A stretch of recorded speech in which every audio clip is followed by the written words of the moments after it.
Syrie, Yémen, Somalie, Nigeria. Au cours de la dernière décennie, la guerre a fait rage aux 4 coins du monde.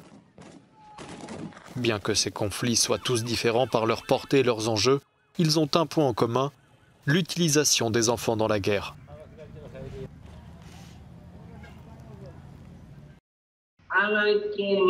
J'étais très jeune. Un jour, je revenais du champ avec mon papa et ma maman et nous avons été pris dans une embuscade tendue par un groupe armé appelé Mai Mai. Ils ont menacé mes parents et les ont battus. Et ils m'ont emmené loin de mes parents dans la forêt.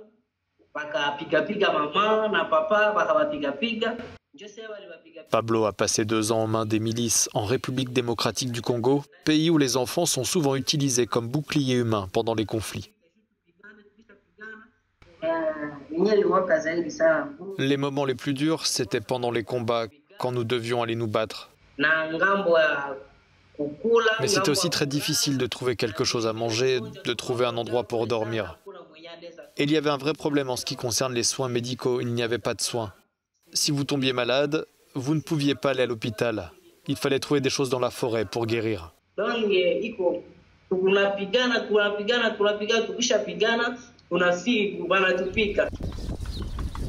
Dans le monde, un enfant sur 6 serait touché par un conflit et le nombre d'enfants forcés à faire la guerre est en augmentation.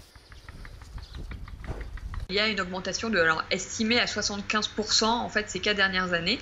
L'extrême pauvreté est vraiment une des explications principales de l'enrôlement des enfants, parce que les groupes armés vont promettre en fait à ces enfants et à leurs familles que les enfants recevront de quoi manger, qu'ils recevront aussi une éducation. Et du coup, c'est cette promesse quelque part qui peut faire briller les yeux en fait, qui va attirer ces enfants. La semaine dernière, un ancien commandant ougandais de l'armée de résistance du Seigneur a été reconnu coupable de crimes de guerre. La Cour pénale internationale a rejeté les arguments de la défense selon lesquels Dominique Ongwen, recruté enfant à l'âge de 9 ans, aurait lui-même été victime. Ça illustre tous les dommages que font ces pratiques sur les enfants. Ça illustre la façon dont l'enfance va être broyée et comment l'enfant en fait, de victime va devenir bourreau. Et ça vient mettre en avant la nécessité de mettre un terme vraiment à cette pratique des enfants soldats.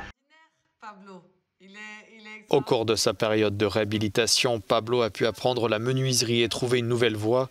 Mais tous n'auront pas cette chance. Avec le nombre de conflits en augmentation, certaines estimations soulignent que des centaines de milliers d'enfants resteront coincés dans un cycle de violence sans fin et sans issue.